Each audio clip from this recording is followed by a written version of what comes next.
آج بچے نے بھی بیان کیا، میں بھی کوشش کر رہا ہوں بیان کرنے کی، میں اپنی آواز آگے پہنچانے کے لیے ایک مائک کا اسپیکر کا سہارا لے رہا ہوں۔ وہ آگے دیکھیں، وہ ولی کامل جب بیان کریں، ان کے بیان کو، ان کے درس کو سننے والوں کی تعداد 70,000 ہو، اس ولی کامل کو غوث اعظم کہتے ہیں۔ ان کے درس کو سننے والے وہ 70,000 ہوں۔ آج ہم غور کریں 70,000 کا اگر ہم مجمع کہیں بتا کے تو دیکھیں کتنا خرچہ ہوتا ہے۔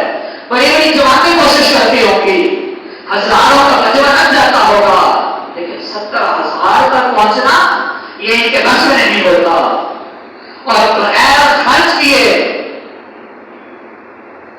مسلسل دروس میں، مسلسل درسوں میں آپ کی نشست میں 70,000 لوگ آپ کو سنتے ہوں، یہ میرے غوث اعظم ہوتے ہیں۔ اور پھر یہی نہیں، اسپیکر بھی نہیں ہے، کوئی ٹیکنالوجی بھی نہیں ہے، اپنی خالصاً اپنی آواز ہے، اپنی آواز سے ان 70,000 لوگوں تک، ان 70,000 شرکا تک آواز اس انداز میں پہنچے کہ جو سب سے پہلے بیٹھا ہے اسے بھی ایسے ہی سنائی دے، جو سب سے آخر میں بیٹھا ہے اسے بھی ایسے ہی سنائی دے۔ اس آواز کو پہنچانے والی شخصیت کو غوث اعظم کہتے ہیں۔ میرے غوث اعظم تھے، لیکن یہ سارے آپ کی کرامتیں ہوں، یہ سارے آپ کے فیوز برکات ہوں، یہ سارے آپ کی برکتیں ہوں، ان کے پیچھے ایک بڑا عجیب و غریب پس منظر پایا جاتا ہے۔ اس پس منظر کو بھی دیکھنا ہوگا۔ وہ پس منظر کیا ہے کہ وہ ماں ایسی تھی کہ کسی غلط کام کی طرف قدم نہیں بڑھے، کسی غلط چیز کو دیکھا نہیں، کسی غلط چیز کو سنا نہیں۔ وہ باپ ایسا تھا کہ ایک سیب اٹھایا، آدھا ہی کھایا تھا کہ اس آدھے سیب کے بدلے سالوں کی غلامی کو قبول کر لیا۔ یہ پس منظر ہے ان ساری چیزوں کا۔ اور پھر جب آپ کو دودھ پلانا ہوگا تو باپ وضو حالت میں آپ کو دودھ پلایا جاتا، یہ بھی پس منظر ہے آپ کی کرامتوں کے ظہور کا۔ اور یہ چیزیں تو وہ ہیں جو آپ کے والدین کی ہوں۔ اب غوث اعظم کی اپنی دو چیزیں سنتے چلیے۔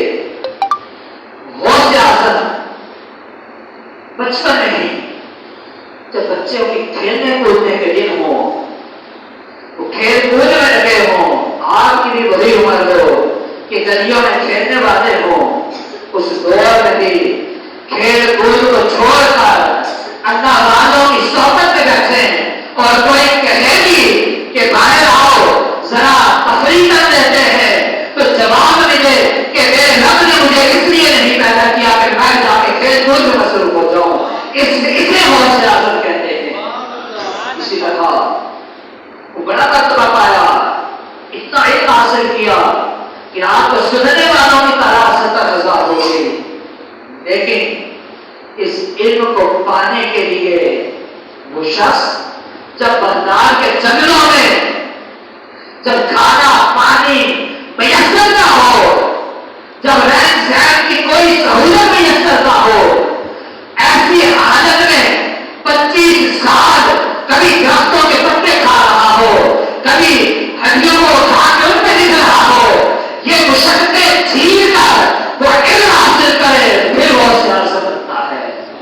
آج ہم بھی چاہتے ہوں گے کہ ہماری اولاد بھی آگے بڑھے، ہماری اولاد بھی کوئی مقام پا جائے، ہماری اولاد کو بھی کوئی مرتبہ مل جائے، تو اس کے لیے دونوں طرف کو دیکھنا ہوگا۔